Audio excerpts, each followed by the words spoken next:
After 30 years on the streets, this homeless man discovered his true identity thanks to a police officer.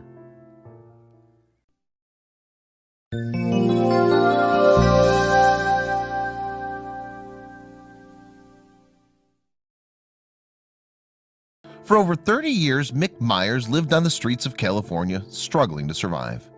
Weary and haggard from the bright and burning sun, Myers soon found himself having run-ins with the law in Alameda County due to his panhandling.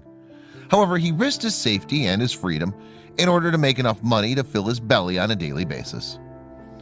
When one sheriff decided to issue Myers a citation, neither men had any idea it would be the beginning of a life-changing journey for them.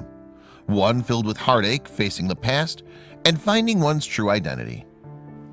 Mick Myers didn't start out on the wrong side of the tracks. In fact, when he was an infant, he was adopted by a loving family in San Leandro, California. Growing up, he was easygoing, loved playing in the marching band, and had a nice group of friends. Unfortunately, things at home were less than stellar. While Myers' adopted parents tried to make him feel like he was part of the family, not everyone was happy to have him around. His mother tried to be affectionate, but his siblings rejected him. Despite his best efforts, his adoptive siblings ignored him completely. Eventually, Myers began to cut himself off from his friends in the outside world, becoming a quiet introvert. He often felt isolated and alone, and according to Myers, this feeling followed him into adulthood. As Myers got older, he lost contact with his friends and described life as living life as alone as a person could possibly be. His relationship with his family fell apart when he found out he was adopted at the age of 16. While this explained why his siblings were distant, it didn't help the situation. And then, tragedy struck. Myers' adoptive parents suddenly passed away. After their deaths, his siblings, who never liked him to begin with, shut him out entirely. Realizing he was never really family to them, Myers cut all ties and went out on his own. Now he'd have to survive alone and try to make a life for himself.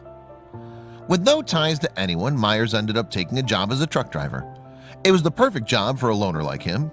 He enjoyed getting lost in his thoughts while on the open road. However, it only furthered his social isolation. Unfortunately, the open road eventually took a toll on Myers' mental state. He ended up losing his job, and with no other source of income, he lost everything. Before long, Myers was living on the streets with no one to turn to. Myers would spend the next 30 years living on the streets of San Leandro, California. He'd play his guitar and panhandle in an effort to make enough money for a hot meal. Sadly, the locals didn't take kindly to him, and he found himself passed by most of the time. Begging for money didn't bring in enough cash to live off of. As months on the streets turned to years, homelessness became the new normal for Myers. Hope soon diminished, and Myers believed he'd live and die on the streets without a roof over his head. Thankfully, fate had other plans. Deputy Sheriff Jacob Swalwell had encountered Myers panhandling in Alameda County on more than one occasion. He'd warned him about begging people for money while trying to show him a kindness the rest of the public seemed to neglect. Unfortunately, Myers did not heed Swalwell's warnings. He noticed that despite warning him multiple times, Myers continued to beg for money. Swalwell knew his options were running out, and it was time to give Myers a final warning. Believing he had to make things official, Swalwell decided to file a formal citation. He asked Myers for his ID and was informed he didn't have one. I'd given him so many warnings, and I asked him for his ID, and he said he didn't have an ID. And I immediately asked, "Why don't you have an ID?" Swalwell and Myers soon began to converse about his life. The sheriff soon learned that Myers wasn't some criminal vagrant trying to cause trouble. He didn't have an addiction, nor was he homeless because of a vice. He was simply a man who'd lost his family and had been given no direction in his life. I learned more that he was disabled and he'd been homeless for 30 years. He was not an alcoholic, he didn't use drugs, he didn't use tobacco. He was just a senior citizen on his own, Swalwell told CBS News. Swalwell wanted to help him, but what options were there for Myers? Since Myers didn't have a home, he was unable to collect Social Security or any type of benefits. In order to receive any assistance, he needed an ID. Thankfully, luck was on Myers' side and his situation was about to change drastically. Swalwell couldn't help but be touched by Myers' story. He realized he needed to help this man and was willing to put in the work needed to get him an ID. Even if it was only the first step to get him off the streets, it'd be more than worth it. Unfortunately, getting an ID would prove easier said than done. Most of us can attest to the fact that the DMV is no picnic. The lines are long, and as Myers would soon discover, obtaining an ID is a lot more complicated than it sounds. Almost immediately, Swalwell and Myers hit a roadblock. Despite having a driver's license when he was a truck driver, the DMV had no record of Myers in their system. The clerk informed the men to obtain a new ID, he'd need to submit a large stack of paperwork. Sadly, most of the documentation Myers wouldn't be able to produce, for example, proof of residency. However, Swalwell was not going to give up that easily. Myers found himself quickly losing hope. He was used to being met with adversity in his life. Why should this situation be any different? Thankfully, Swalwell was there to encourage him and not let him admit defeat. Realizing he needed more help, Swalwell enlisted the help of his personal pastor. They needed to track down all the documents Myers needed for his proof of residence.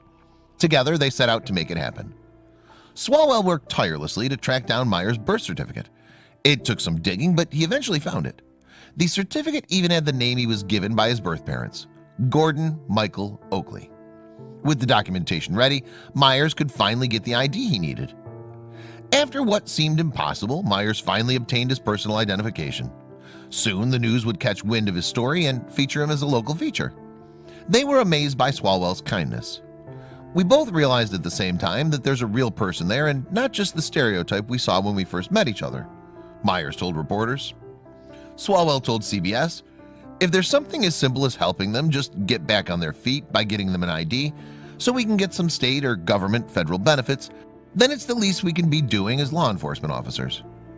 The story piqued the interest of private investigator Mark Askins. Interested in Myers' story, Askins decided to reunite Myers with his family. Using a box of old ledgers and Myers' birth name, Askins tirelessly searched for any living relatives. Then, the unthinkable happened.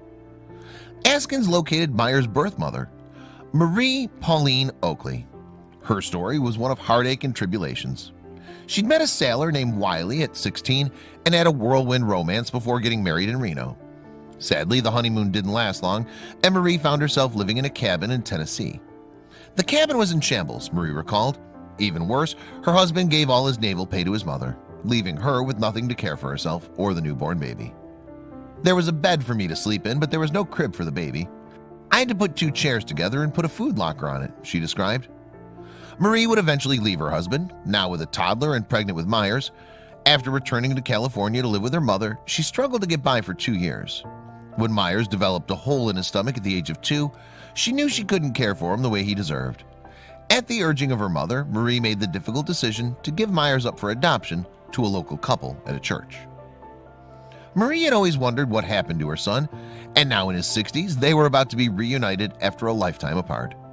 Askins made initial contact with Marie, and when she found out he'd found her son, she was overjoyed. At first, Myers and Marie connected via the phone, but they would soon be together. Once Marie and Myers were reunited, the bond was almost immediate. While there, Myers had the opportunity to meet his extended family. Now he plans to eventually move closer to them after securing a job and collecting his Social Security. And it was all thanks to the kindness of one stranger, who chose to look beyond his circumstances and see him for the man he truly was.